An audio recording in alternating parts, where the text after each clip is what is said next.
Welcome back to the channel and welcome back to another quick pick prediction video. In this video, I'll be predicting the flyweight bout between Manel Kape versus Bruno Silva. And how do I feel about this one right here? Is I'm going low confidence. Manel Kape to beat Bruno Silva. Really could be average, but I'll stick with low. Low is good enough. Excuse me. Low confidence Manel Kape to beat Bruno Silva. Bruno Silva had a big comeback win against Cody Durden. Came off of 2-year absence, was struggling in that fight, but was able to find a knockout. So good, like come back off years and come back within the fight. You were down bad, getting hurt, teed off on, but you were able to rally and knock Bruno Silva's mouthpiece out the arena. So double comeback performance. But yeah, solid guy, definitely well rounded. A fear or a concern here is that Bruno Silva will look to mix it up, and Kape can be a slow starter. He can get caught up in people mixing the martial arts. Like, he just so gets tentative when people start mixing them all. They start to go for takedown. And then Bruno Silva does got the power that he has to respect. And, that could be a concern. But, it is a concern regardless. But the funny thing is that statistically, as far as in the UFC, Bruno Silva, when he gets, really, anytime any of these fights that I saw him get takedowns in, like statistically, he has lost those fights. Like he had like 3 fights where he got takedowns, and I think all those fights, he had 2 takedowns in this fight, 4 takedowns in that fight, 1 takedown in that fight, and all the fights that he got takedowns in, he lost.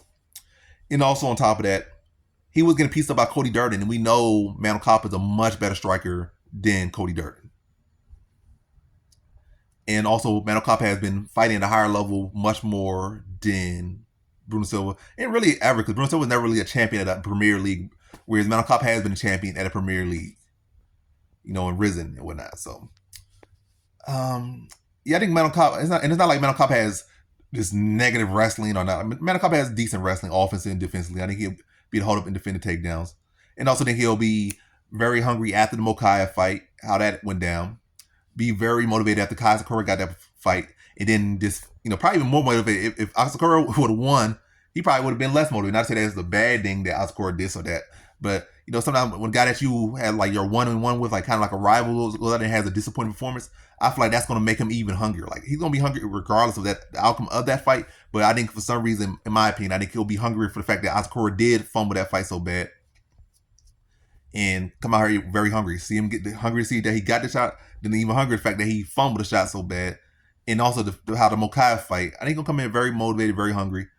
And I think he knocks Bruno Silva out in the second round. Bruno Silva getting rocked and knocked around by Durden.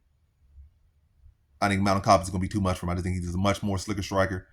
And I think he's going to come in with emphasis this time, unlike he did with the Mokaev fight, other fight. Because it seemed like every time he has that kind of like little laxer performance, like when he had Pantoja or whatever, those couple performances, when he first came to UFC, he had like 2 of those performances. After that, he went on a good hot streak. He brought it.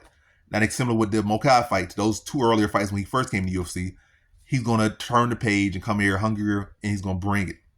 Especially with all things and also division wide open, because Pantoja is like, who's really there for Pantoja to fight? It's not really a whole lot of people for Pantoja to fight. He's going to fight Roy Val again. He's going to fight this guy again. He's going to move up. So, Kape has all the motivation, if not more than he needs to be hungry here. And I think, like I say, I think he could address the grappling. Even statistically, when Silva does get takedowns, he seems to lose all those fights for one reason or the other. But I think, I think Kape will be able to address the grappling, be a much better striker, much faster, much quicker, much more technical, heavier hands, sharper defense, sharper counters, and be able to put Bruno Silva out in the second round via TKO. So in this one, I have Manel Kape via second round TKO.